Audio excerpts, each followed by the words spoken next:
بسم الله الرحمن الرحيم.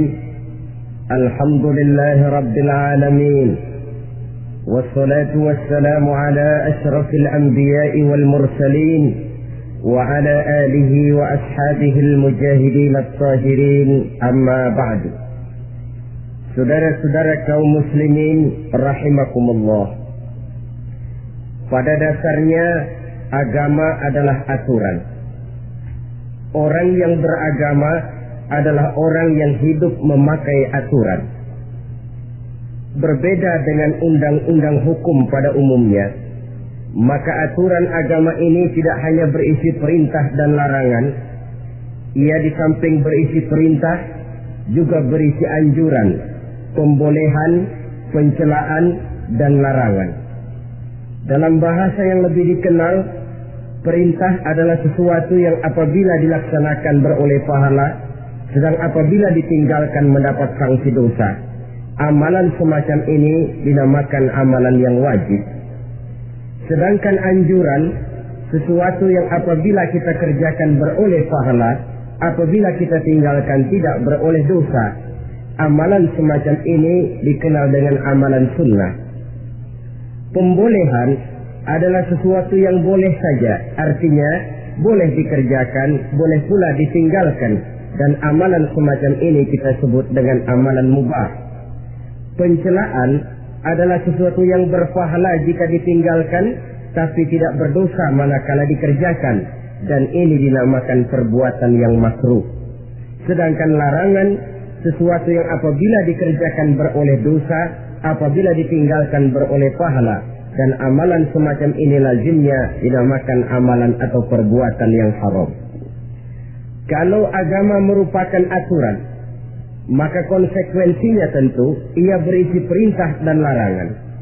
Apabila perintah dilaksanakan, maka Allah Subhanahu wa ta'ala memberikan balasan berupa pahala. Sedangkan apabila larangan yang dikerjakan, Allah pun akan memberikan ganjaran yang bernama dosa. Baik pahala maupun dosa adalah sesuatu yang abstrak, sesuatu yang tidak nampak, tidak kelihatan oleh pandangan mata yang zahir. Itu sebabnya barangkali di zaman materialistis seperti sekarang ini, orang kurang tergerak mengejar pahala dan malah kadang-kadang terangsang untuk berbuat dosa. Karena pahala dan dosa sesuatu yang tidak kelihatan oleh pandangan mata yang zahir ini. Namun sungguh pun demikian, pahala dan dosa bisa mendatangkan kebahagiaan atau kegelisahan batin. Bersabda Rasulullah sallallahu alaihi wasallam, "Idza sarratka hasanatuka wa sa'atka sayyi'atuka fa anta mu'min." Apabila perbuatanmu yang baik menyebabkan engkau bahagia, apabila perbuatanmu yang baik menyebabkan engkau gembira, dan perbuatanmu yang jahat menyebabkan engkau jadi susah, itulah tanda bahwa di hatimu masih ada iman. Artinya, belum tentu orang yang berbuat baik merasa bahagia dengan kebaikan yang dikerjakannya. Dan tidak selamanya orang yang berbuat jahat sanggup menyesali perbuatan jahatnya. Oleh karenanya, apabila iman masih ada, apabila hati masih hidup, perbuatan yang baik menyebabkan orang gembira, perbuatan yang jahat menyebabkan orang susah dan gelisah hatinya. Ini mengandung pelajaran. Sekali kita berbuat baik, jangan sekali-kali menyesali kebaikan itu. Sebaliknya, satu kali kita melakukan kesalahan, hendaknya selalu menyesalinya. Kadang-kadang dalam kehidupan, karena orang tempat kita berbuat baik itu rupanya membalas air susu dengan air tuba, kita lalu menyesali kebaikan. Lahirlah kata-kata, nyesal saya nolong dia. Ibarat pepatah katanya, nolong anjing kejepit. Waktu kejepit setengah mati kita tolongin, begitu selesai dia dari kejepitnya, malah kita digigitnya. Saudara hadirin yang saya muliakan, dalam kehidupan sehari-hari barangkali ini kena filsafat yang disebut dorong mobil mogok. Ketika mobil mogok setengah mati kita dorong, begitu mesin hidup ditinggalkannya kita di belakang. Sesungguhnya perbuatan kita yang baik tidak harus disesali. Karena disesali atau tidak, toh perbuatan itu sudah kita lakukan. Dan penyesalan atas segala kebaikan hanya akan mengurangi nilai pahala kebaikan itu sendiri. Berbahagialah apabila berbuat baik, walaupun orang yang kita melakukan kebaikan membalasnya dengan kejahatan. Menyesalah apabila berbuat kesalahan, apabila melakukan dosa, karena itu pertanda nilai iman yang masih hidup dalam jiwa kita. Saudara-saudara kaum muslimin yang berbahagia. Jadi sungguh pun pahala dan dosa sesuatu yang abstrak, efeknya jelas dia mendatangkan kebahagiaan atau membawa kepada kegelisahan batin di dalam kehidupan manusia. Orang di zaman materialis kurang terangsang berbuat pahala dan terdorong melakukan dosa. Kenapa? Karena pahala tidak kelihatan, dosa tidak nampak. Kalau pahala kelihatan, barangkali nggak kuat kita mikul pahala. Kalau dosa benjol, umpama tiap bikin dosa palanya benjol, barangkali sudah nggak karu-karuan kepala kita. Baik pahala, baik dosa, sesuatu yang tidak nampak oleh pandangan mata zahir, tapi yang punya efek dalam kehidupan ini. Orang yang banyak pahalanya dengan orang yang banyak dosanya, kalau dia berjalan barangkali sulit kita membedakan. Tapi efeknya dalam kehidupan ini jelas adanya. Sesuatu yang bernama pahala kita perlukan, karena hidup tidak berhenti hingga di sini. Sesuatu yang bernama dosa harus kita hindarkan, karena ada kelanjutan sesudah hidup yang sekarang ini, kehidupan dari satu pertanggungan jawab. Itu sebabnya Imam Ghazali dalam bahasa yang indah sekali berpesan, "Jadidis safinah fa innal bahra amiq wa khuziz zat fa inna safara ba'id." Perbarui selalu kapalmu, rawat, jaga baik-baik, dandani kapalmu, fa innal bahra amiq, karena sesungguhnya lautan ini sangat dalam.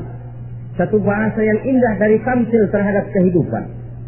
Perbaiki kapalmu karena lautan ini sangat dalam. Artinya, jaga baik-baik hatimu. Pelihara iman dan keyakinanmu. Karena hidup ini bagaikan gelombang lautan. Tempo-tempo air tenang, tempo-tempo ombak menggila dan menggunung. Jaga iman baik-baik karena hidup penuh dengan cobaan dan ujian. Itu maksudnya. Wa khuzizat fa inna safara ba'id, dan bawa bekal yang banyak karena perjalanan hidup ini sangat panjang. Perjalanan ini sangat jauh. Kita kalau pergi keluar kota tentu saja membawa bekal. Makin jauh kota yang akan kita tuju, makin banyak bekal yang harus kita bawa. Alangkah sengsaranya manusia apabila dia akan pergi ke satu kota yang jauh, modalnya cuma nekat. Bagaimana nanti di sana sajalah. Tidak membawa bekal sebagaimana yang sewajarnya. Hal yang semacam ini senangnya sih belum tentu, keblangsat dan susahnya sudah kebayang. Itu dalam kehidupan di dunia ini. Bagaimana kalau sudah bicara tentang kehidupan yang akan datang? Karena sesungguhnya hidup ini merupakan satu perjalanan yang sangat panjang. Sejak kita tinggal di alam arwah, pada saat jasad belum lagi diciptakan Allah, ruh sudah diciptakannya lebih dahulu. Sampai kemudian kita pindah ke alam rahim, alam kandungan ibu, untuk kemudian berpindah kepada kehidupan dunia. Dari dunia ini kita pindah ke alam barzakh. Di sana tinggal kita 100 tahun mungkin, 100.000 tahun mungkin, 1 juta tahun mungkin, menunggu saat datangnya kiamat. Lalu dari alam barzakh pindah kita ke alam akhirat. Satu perjalanan yang sangat panjang. Alangkah malangnya, alangkah sengsaranya jika tahu kita begitu panjangnya perjalanan hidup ini, tidak ada bekal yang kita bawa. Artinya kesengsaraan, kesulitan yang bertali-tali sudah jelas akan menimpa kita. Kalau pergi kita keluar kota membawa bekal uang, membawa bekal makanan, apa bekal yang mesti kita bawa? Apabila kita kembali ke alam barzakh, kembali ke alam kubur, berkumpul di padang mahsyar di akhirat nanti, nasi yang mau kita bawa, uang yang mau kita bawa, Tentu tidak lagi, karena kehidupan materialis selesai di atas liang lahat. Bila masuk kita ke liang lahat, disitulah pahala dan dosa memegang peranan yang sangat penting.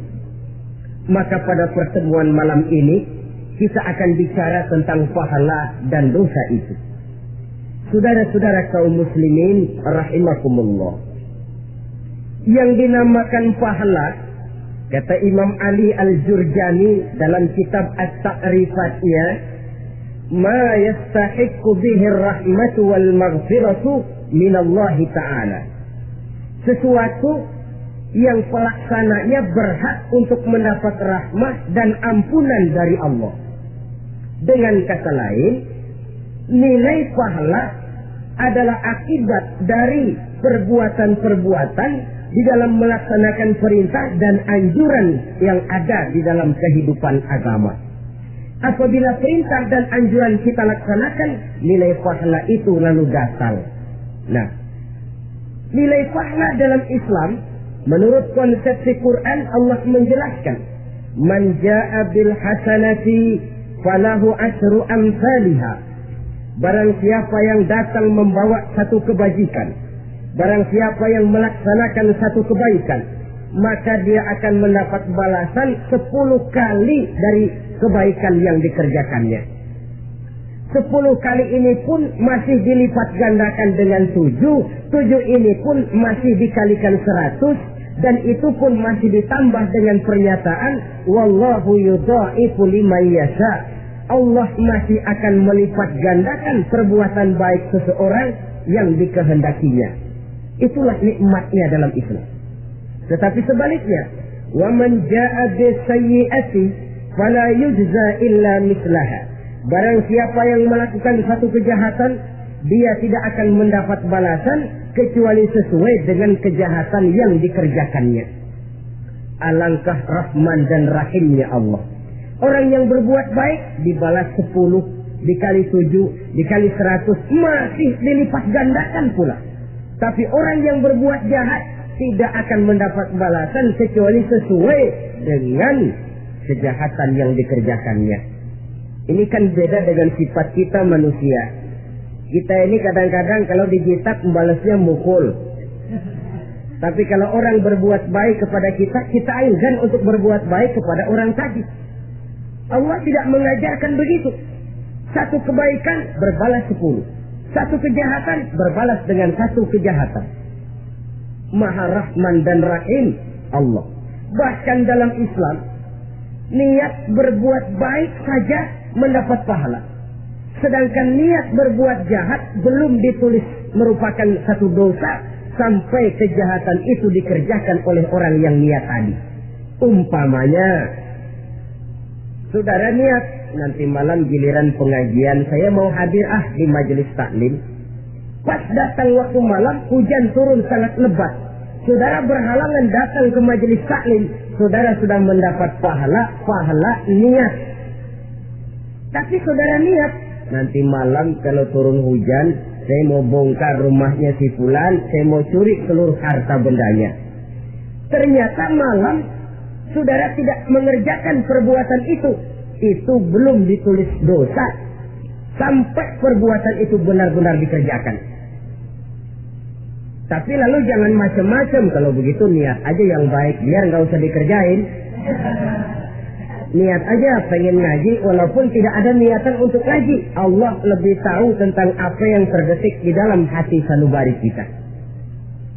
Itulah sebabnya sangat dianjurkan orang untuk melakukan segala macam kebajikan, dan dianjurkan orang menjauhkan segala macam bentuk kejahatan, karena dia akan berefek melahirkan dosa dan pahala. Dosa dan pahala itulah alat untuk memperoleh kebahagiaan di alam kubur, di padang mahsyar, sampai di akhirat nanti. Di dunia ini mungkin segalanya bisa kita beli dengan yang namanya uang.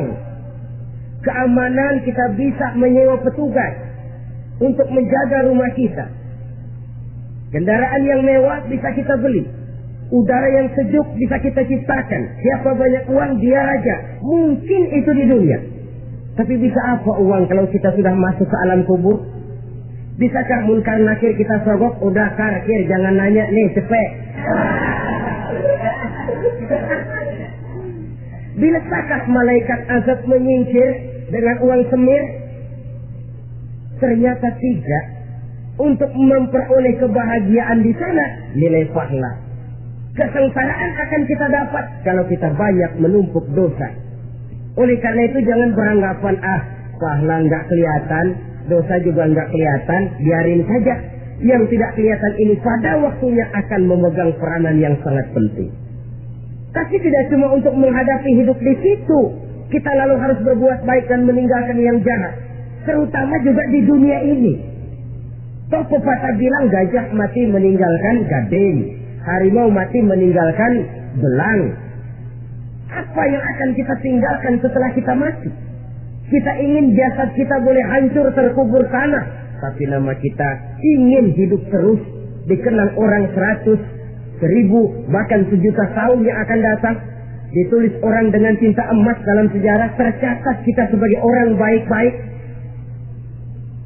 Saudara-saudara kaum muslimin rahimakumullah. Lalu perbuatan apa yang bisa mendatangkan pahala itu?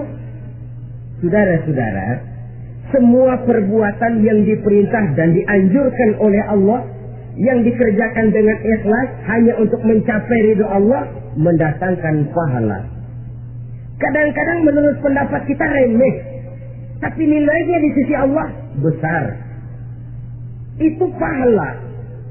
Menghitung pahala itu hak prerogatif Allah. Perbuatan yang ringan Allah mau berikan ganjaran yang besar, itu urusan Allah. Misalnya, kata Nabi, la tahqiranna minal ma'rufi syai'an. Jangan kamu menganggap remeh perbuatan baik walaupun kecil. Jangan merasa sulit melakukan perbuatan yang mengandung pahala. Bertemu dengan teman, muka kita cerah, berpahala. Menyingkirkan duri di jalanan, berpahala. Menolong orang yang sesat, memberitahu orang yang bertanya, berpahala. Tidak sulit kalau kita mau.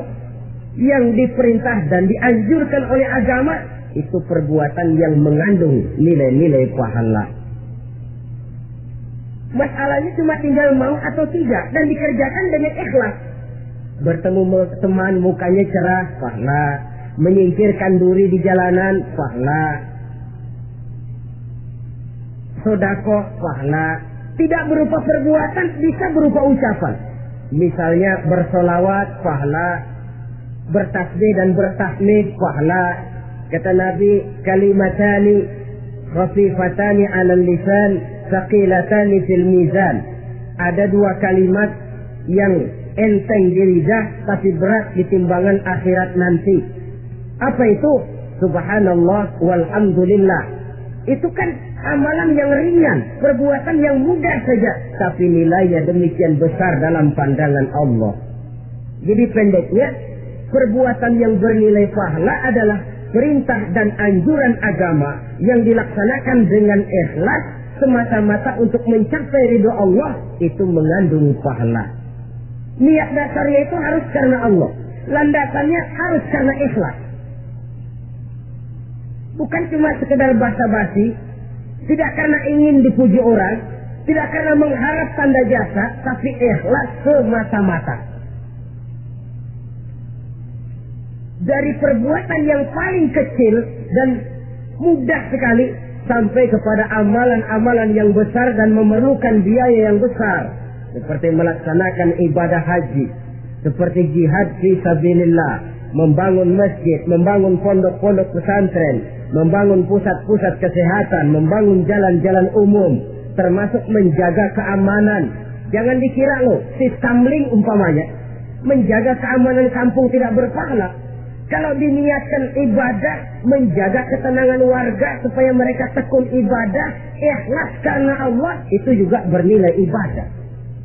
Keluar kita dari rumah, pergi pagi, pulang sore, peras keringat, banting tulang cari nafkah buat menghidupi anak istri kita. Kalau diniatkan ibadah, melaksanakan kewajiban sebagai kepala rumah tangga, membantu orang tua sebagai anak, itu juga perbuatan-perbuatan yang mengandung pahala. Yang terbaik sesuai dengan bidang kehidupan kita. Ada orang yang dinamakan abid, ahli ibadah, pahala yang paling baik bagi dia banyak-banyak tahajud, sembahyang malam, wirid, zikir, tasbih. Ada yang dinamakan orang alim, pahala yang paling baik buat orang macam ini mengajar, menyebarkan ilmu, mendakwahkan Islam. Ada yang disebut wali, pejabat pemerintah, petugas.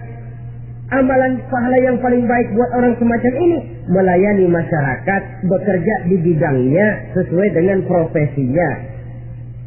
Saudara hadirin yang saya hormati, jadi dengan demikian perbuatan-perbuatan yang mengandung nilai-nilai pahala ini bisa perbuatan yang menurut kita kecil namun punya nilai besar. Apalagi perbuatan besar dengan biaya yang besar, tentu makin besar juga pahala yang disediakan oleh Allah Subhanahu wa Ta'ala.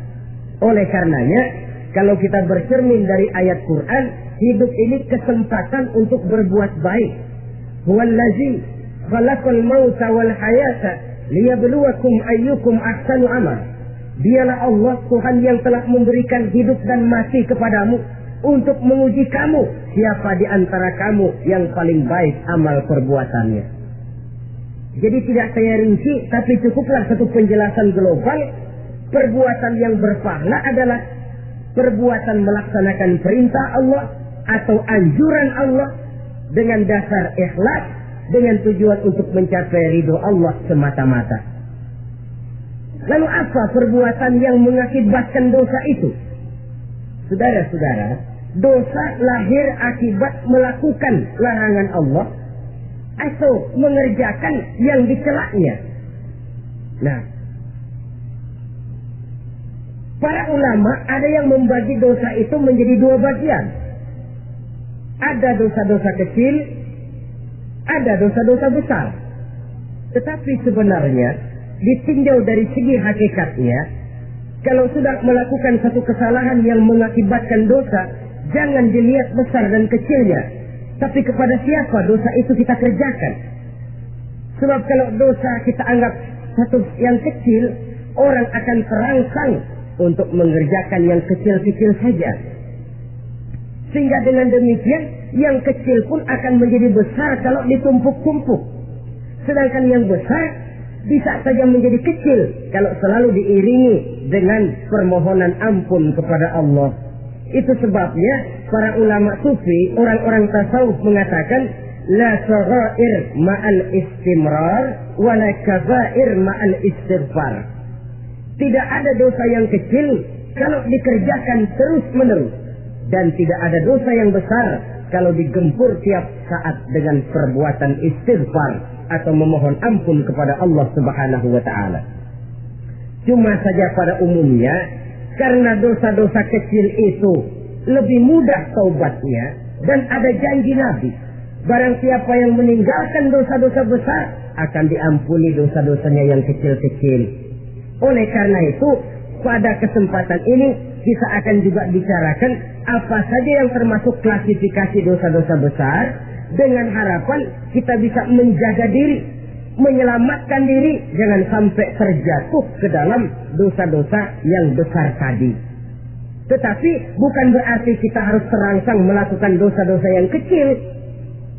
Biarin kecil ini, tobatnya gampang. Dosa kelas teri. Dosa itu kan tidak kelihatan. Lalu terangsang melakukan perbuatan dosa-dosa walaupun kecil, kalau berlarut terus-menerus dia akan tumbuh menjadi dosa yang besar. Oleh karenanya jangan sampai mengundang pengertian kalau kita membicarakan dosa-dosa yang besar lalu terangsang melakukan dosa-dosa yang kecil, karena bagaimanapun juga dosa kecil dan dosa besar sama dalam arti kepada Allah kita melakukan kesalahan. Dan dosa yang kecil pun kalau bertumpuk, dia akan menjadi banyak. Saudara-saudara kaum muslimin rahimakumullah, ada beberapa jenis dosa-dosa besar. Jenis yang pertama, asyirku billah, syirik atau menyekutukan Allah. Dari sekian deretan dosa-dosa besar, Syirik ini merupakan bapak moyangnya dosa. Dedengkotnya dosa itu syirik, menyekutukan Allah.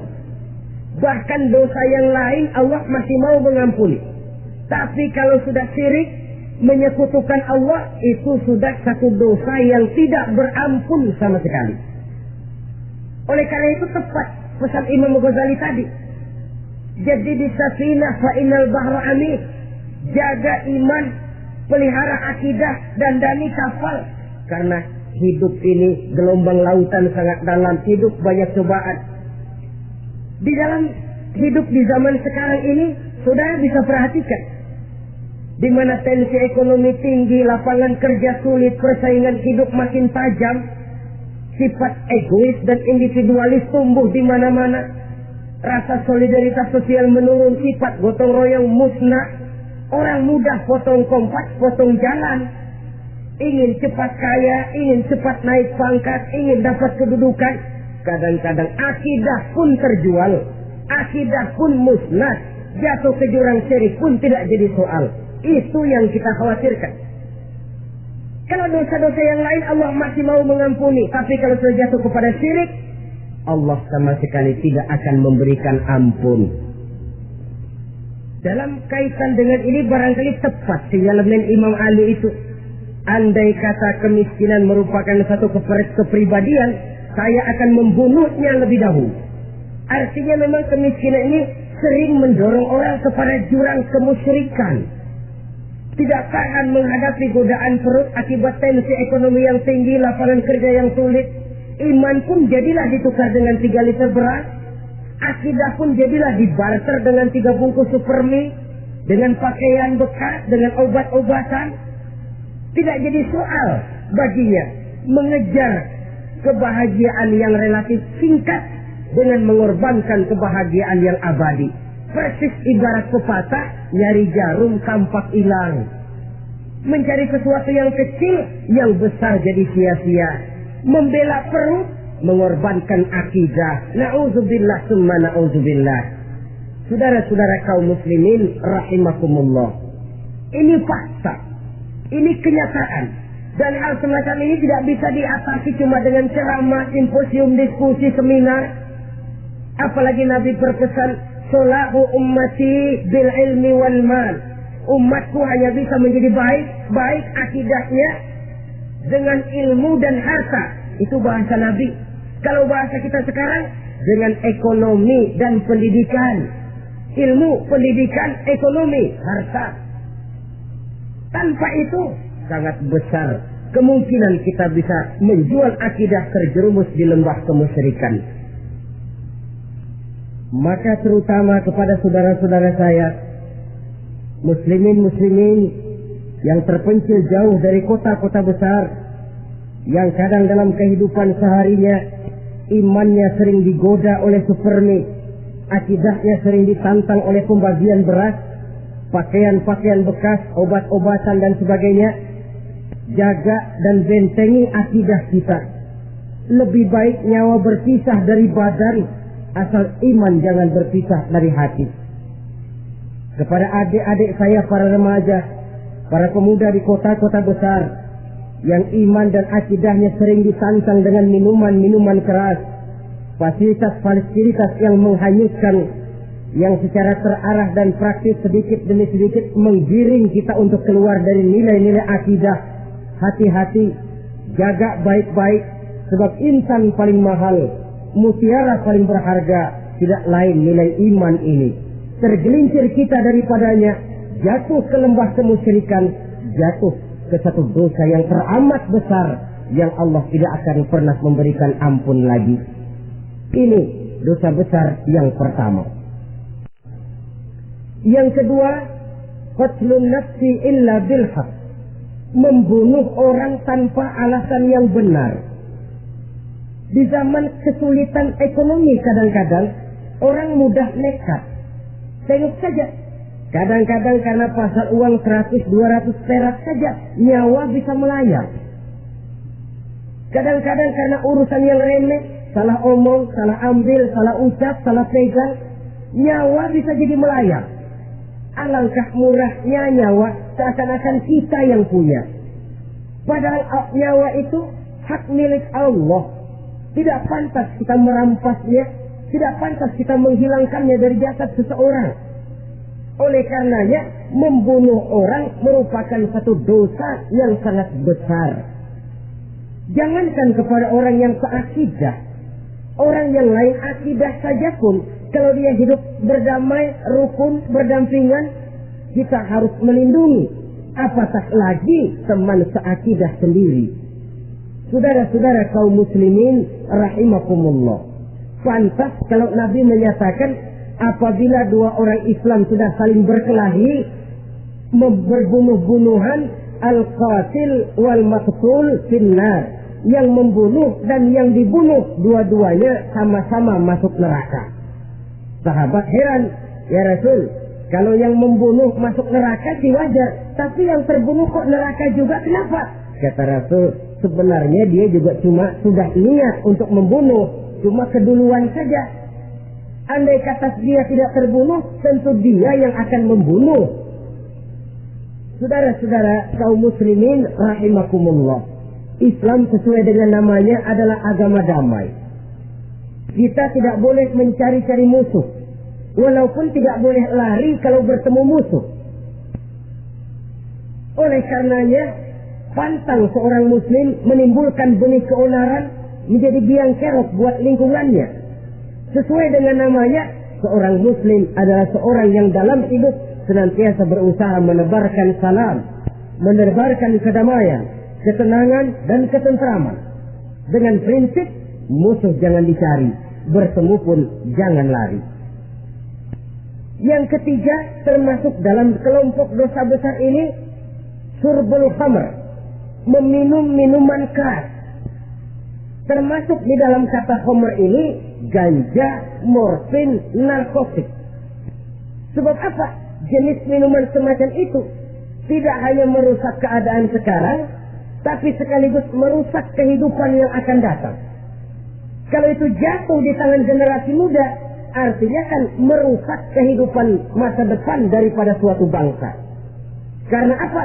Remaja dan pemuda merupakan bentuk miniatur daripada kehidupan bangsa.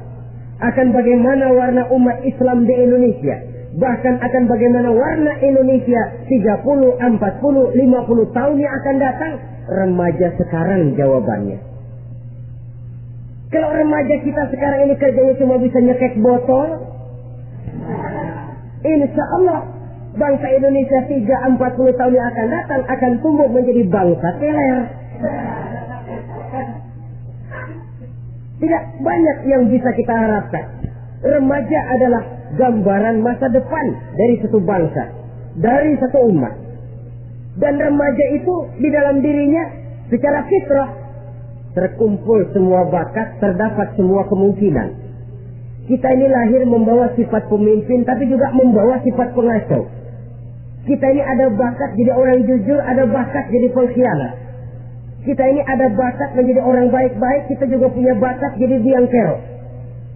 Kita kemungkinan bisa jadi pemimpin bangsa, tapi juga bisa menjadi pemimpin bangsat. Nanti lingkungan dan pendidikan akan menumbuhkan, membentuk mana yang tumbuh lebih subur.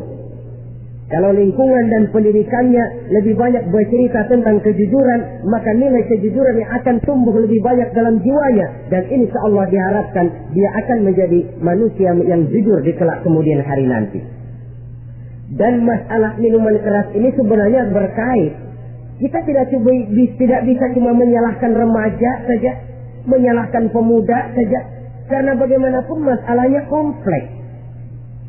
Menghancurkan sesuatu tanpa melihat kausalnya, tanpa melihat sebab akibatnya akan sama juga bohong.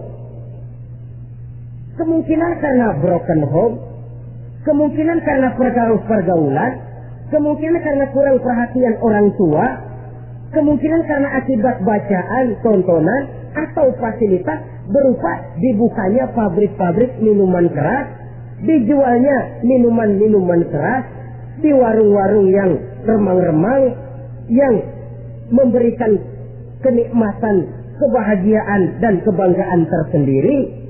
sehingga akhirnya orang terangsang untuk datang dan minum di sana. Pada dasarnya memang sepele, cuman minum, nggak ngerugiin orang lain kan? Iya, pada waktu minum. Tapi dikala sudah mabuk, out of control, apapun bisa kita lakukan. Yang kita ucapkan kita tidak sadari lagi, yang kita kerjakan tidak kita sadari lagi. Dikala itu segala macam kejahatan bukan sesuatu yang tidak mungkin untuk kita laksanakan. Nggak ngerugiin orang lain, memang pada saat mau minum. Tapi begitu minum, mabuk, kita bisa merugikan orang lain. Setidaknya merugikan diri sendiri. Pertumbuhan IQ menjadi lemah, semangat kehidupan hilang, gairah kerja menurun, kalau tidak ada sama sekali. Lalu apa yang bisa kita lakukan di dalam kehidupan? Dan akan lebih celaka kalau ini menimpa kehidupan generasi muda kita. Kadang-kadang yang ironia, kalau yang orang tuanya mampu barangkali masih tertolong, tapi yang orang tuanya kondisi ekonomi lemah masih kepengen teler juga. Orang tuanya nggak mampu masih pengen mabuk. Dari ganja, morfin nggak dapat, akhirnya kaleng cash diisepin. Yang penting kan bisa teler, mendatangkan satu kebahagiaan tersendiri. Itu sebabnya memang satu kejahatan menurut teori polisi hanya bisa terjadi karena faktor N dan K. Niat dan kesempatan. Niat ada, kesempatan ada, jadi orang jahat. Kurang salah satunya, biasanya kejahatan terbendung. Niat ada, kesempatan tidak ada, sulit berbuat jahat. Kesempatan ada, niat tidak ada, tidak mungkin orang jahat. Tapi yang paling dominan sebenarnya niat. Kalau niat sudah kuat, kesempatan bisa dicari. Kesempatan bisa diciptakan.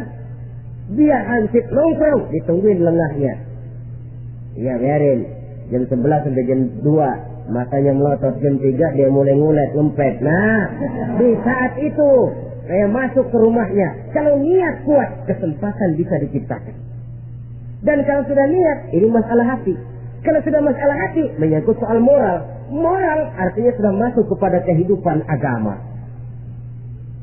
Saudara-saudara kaum muslimin rahimakumullah.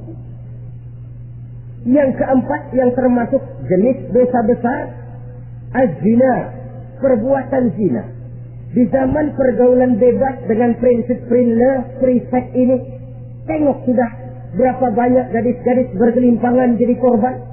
Berapa banyak bayi-bayi yang lahir ke dunia tanpa tahu kemana dia mesti memanggil bapak. Apakah deretan jumlah korban ini masih harus bertambah lagi? Paling tidak, biarlah yang sudah jadi korban, tapi jangan bertambah lagi hendaknya. Masing-masing kita berupaya menahan diri. Termasuk dalam kategori zina ini, yang merupakan cabang-cabangnya, liwat, homoseks, lesbian, masturbasi. Bahkan masturbasi itu termasuk jenis zina tangan. Dan itu juga merupakan satu dosa. Di samping dosa juga merusak diri. Karena bagaimanapun juga dia akan mengurangi kemampuan daya pikir seseorang. Maka agama memberikan jalan keluar. Pesan Nabi, ya ma'syar sabab, man istata'a minkumul ba'at falyatazawwaj.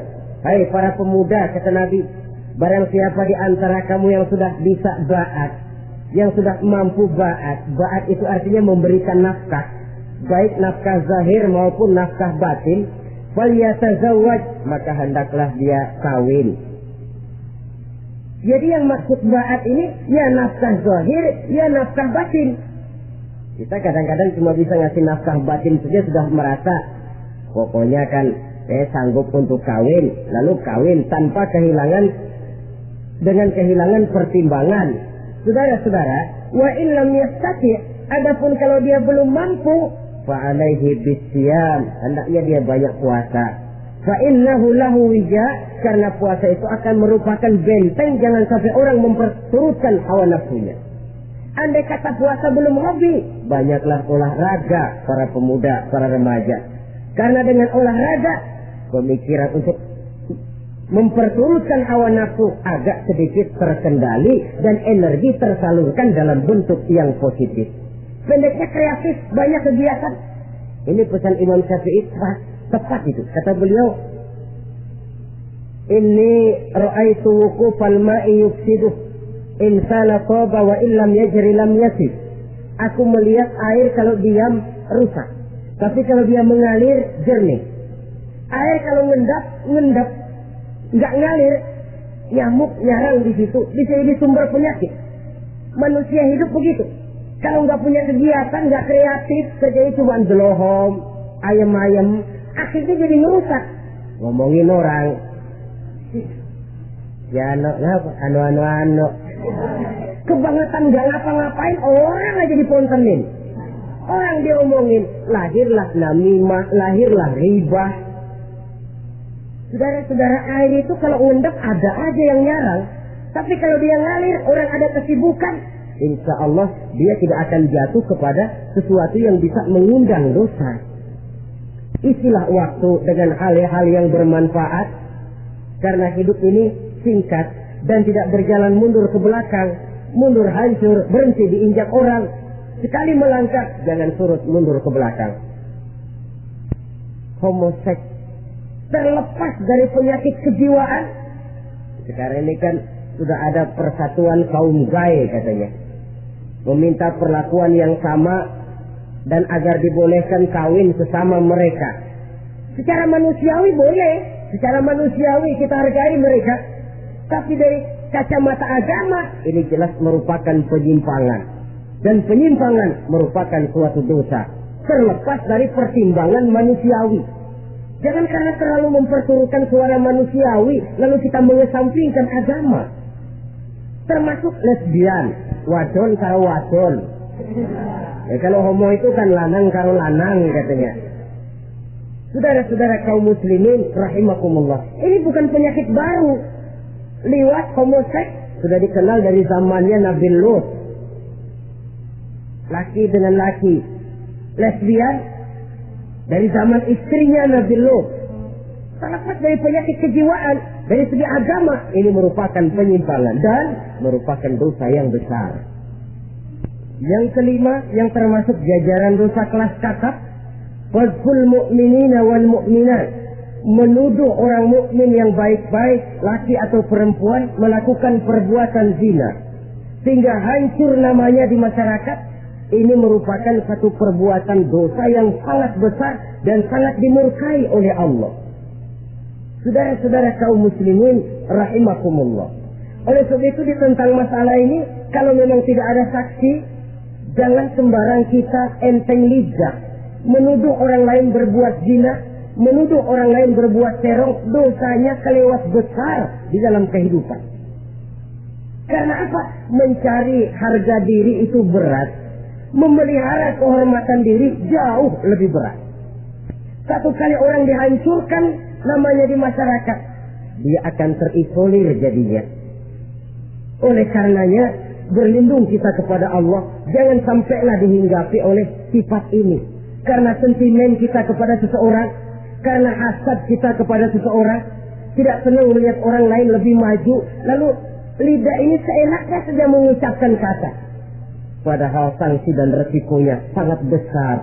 Yang kita tuduh barangkali mendapat pahala dari Allah. Kita sendiri yang menuduh tanpa saksi, tanpa alasan yang benar, mendapat dosa yang sangat besar. Saudara-saudara, memang kadang-kadang aneh dalam hidup ini. Seorang pelacur biasanya bisa menjaga mulutnya di masyarakat. Kata-katanya baik, sopan. Kenapa? Karena mulut yang satu sudah tidak terjaga.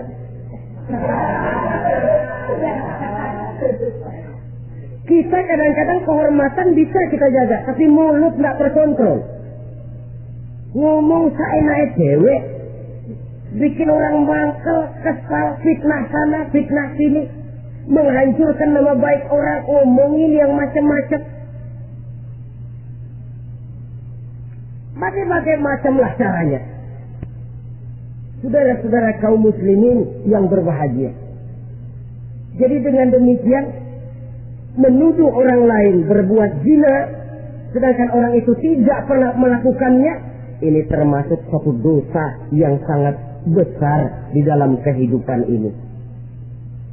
Yang keenam, al-'aqu bil walidain, durhaka kepada ibu bapak. Seorang anak, bagaimanapun banyak nilai ibadahnya, banyak kebaikan di masyarakat, menyandang berbagai macam gelar, pangkat dan jabatannya tinggi, tapi kalau sudah durhaka kepada kedua orang tuanya, alamat hidup tidak lagi membawa keberkahan. Dan itu dosa yang sangat besar. Sampai Nabi sabdakan, ridho Allah ada di dalam keridhaan ibu bapak, murka Allah pun ada di dalam kemurkaan ibu dan bapak. Walaupun belum tentu setiap kita orang tua, tapi yang jelas setiap kita adalah anak. Dan setiap anak punya ibu dan bapak. Jangan sampai kacang lupa kepada kulitnya. Saudara-saudara kaum muslimin rahimakumullah, durhaka kepada ibu bapak merupakan perbuatan yang sangat dimurkai oleh Allah. Apalagi ibu yang telah melahirkan kita, bahkan mengandung kita. Begitu juga bapak yang telah berusaha peras keringat banting tulang untuk mengasuh membesarkan kita. Tidak ada perbuatan baik yang kita lakukan untuk bisa menebus kebaikan daripada ibu dan bapak kita. Setidaknya kalau belum bisa berbuat baik kepadanya, kepada keduanya, janganlah menyakiti hati keduanya. Itu saja dulu yang harus dijaga. Kadang-kadang sudah berbuat baik enggak, nyakitin melulu. Sudah nyenangin belum bisa, saban hari nyakitin saja. Padahal kedua orang tua itu doanya manjur, sebagaimana sumpahnya juga bisa jadi kenyataan dan sering bahkan menjadi kenyataan.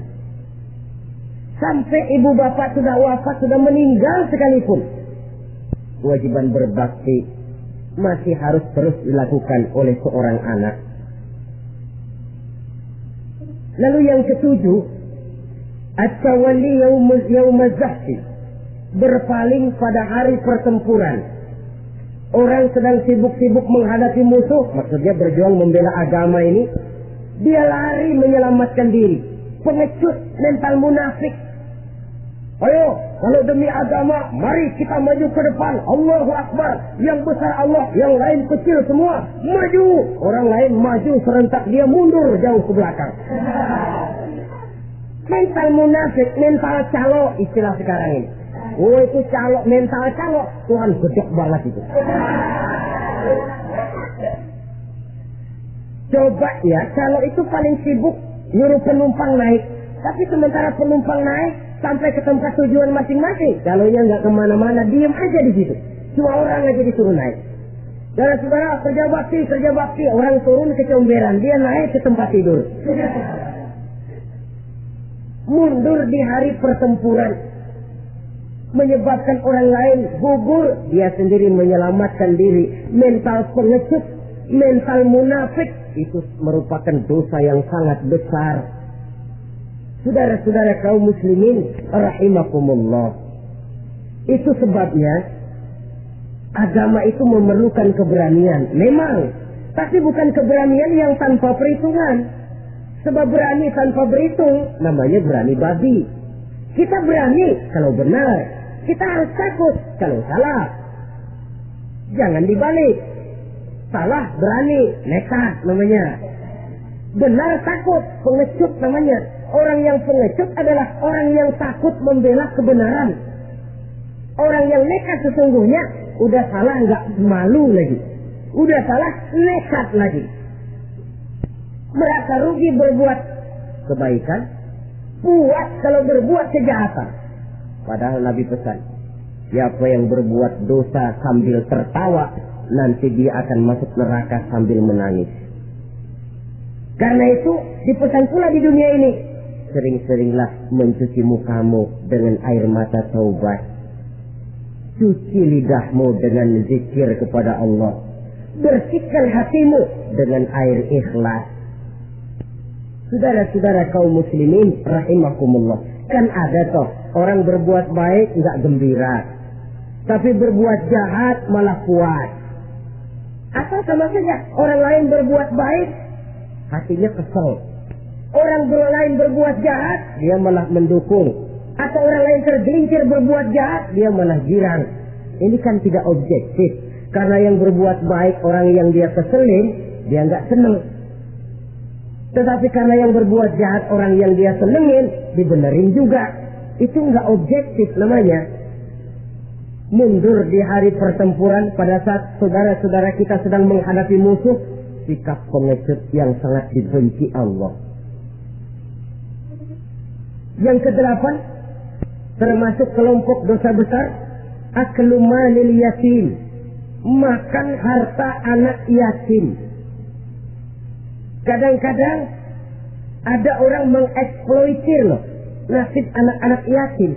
Karena biasanya para dermawan peka kalau mendengar nasib yatim, memberikan santunan. Si yatim belum makan, yang ngurusin udah pada kenyang. Mengeksploitir, memakan harta anak yatim termasuk dosa yang sangat besar. Sehingga Nabi pesan, ana wa kafilul yatim kahataini yaumal qiyamah. Aku dan orang yang menyantuni anak yatim seperti dua jari ini di hari kiamat. Rumah yang paling dimuliakan Allah adalah rumah yang di dalamnya ada anak yatim yang hidupnya dihormati, hidupnya disantuni, keperluannya dicukupi. Maaf saja, tahap kita menyantuni anak yatim ini baru tahap setahun sekali. Kalau Muharram kita agungkanlah, kita besarkan. Lebaran yatim katanya. Kita kumpulkan dana, kita usap kepala yatim, kita kumpulkan beras, kita bagikan hari itu. Perkara bulan depan kelaparan, kita tutup kuping. Perkara bulan berikutnya dia kelaparan, kita masa bodoh. Bahwa di bulan Muharram kita santuni yatim piatu itu sudah baik. Tapi akan lebih baik lagi kalau kita sanggup menjadi bapak asuh mereka, memikirkan sekolah mereka ada kontinuitas. Kalau mereka diasuh oleh orang lain, lalu bertukar agamanya, berpindah akidahnya, kita ngomel habis-habisan. Tapi kita ada kemampuan, kita tidak mau berbuat semacam itu. Ya sama juga bohong namanya. Saudara-saudara kaum muslimin rahimakumullah. Orang yang menyantuni yatim mendapat pahala besar. Tapi orang yang mengkorup harta anak yatim, dosanya juga sangat besar.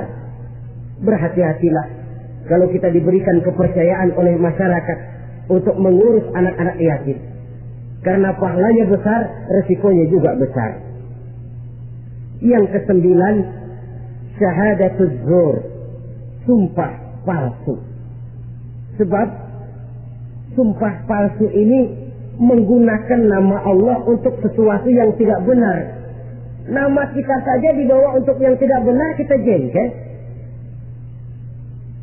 Nama kita dipalsukan untuk sesuatu yang tidak baik, kita kadang-kadang jengkel, tidak puas jengkel, menuntut melalui saluran hukum. Kenapa? Nama saya dicatut. Bagaimana lagi kalau nama Allah kita pakai untuk bersumpah, sumpahnya palsu, menguntungkan kita, merugikan orang lain, Allah murka betul. Maka sumpah palsu termasuk deretan dosa-dosa besar. Apalagi yang ke-10, aklu riba, makan riba alias renten. Ini kan yang cepat mendatangkan uang. Kadang-kadang kalau yang bikin riba itu orang awam barangkali ya masih kita maklumi. Kadang-kadang penyakit ini datang menimpa mereka juga yang kita kenal kebaikannya. Bahkan suka datang ke musola, rajin ke masjid kadang-kadang. Riba masih dimakannya. Karena ini cara cari duit paling enak. Duit utuh tambahnya terus masuk. Na'udzubillah, summa na'udzubillah. Itu yang diibaratkan dalam perjalanan Mi'raj waktu Nabi memperlihatkan neraka. Orang perutnya sebesar rumah dililit ular. Diseret-seret itu hancur perutnya. Dibulatkan lagi, diseret lagi, hancur lagi. Dibulatkan lagi, terus menerus begitu. Dia berteriak, mengerang, mengeluh, mengadu kesakitan. Nabi tanya, itu apa Jibril? Itu contoh dari umatmu yang suka makan riba Muhammad. Makan renten. Saudara-saudara, ini kan mencetik leher orang. Orang sedang kesulitan. Kelihatannya sih baik, menolong. Tapi di belakang menolong itu nyekek. Di belakang menolong itu nyekek. Dan nyekek itu sebenarnya tujuan utamanya. Orang yang menjalankan riba pada dasarnya tidak punya kemanusiaan kok. Kalau dia kelihatannya mau menolong, kelihatannya motifnya mencari untung di belakang itu. Jauh dari kemanusiaan. Yang ke-11, saudara-saudara, termasuk jajaran dosa besar itu qat'ur rahim, memutuskan silaturahmi.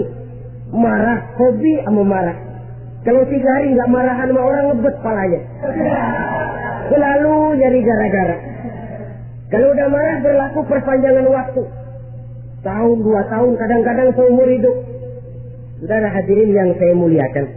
Apalagi mengurangi timbangan termasuk kelas dosa besar. Makan suap termasuk dosa besar. Semir menyemir dosa besar. Apalagi bunuh diri. Bunuh diri dosa besar. Kadang-kadang karena sulit nekat. Daripada hidup susah mendingan mati sekalian. Apa dikira kalau mati urusan selesai? Belum. Termasuk memotong anggota badan sendiri. Dosa besar. Kayak belum lama ada kesulitan ekonomi mau lebaran. Alat vitalnya dipotong. Berita-berita koran. Itu pun dosa besar. Nah kan badan saya sendiri. Ya badanmu sendiri. Tapi yang ciptakan Allah. Yang berikan Allah. Kenapa mesti dipotong?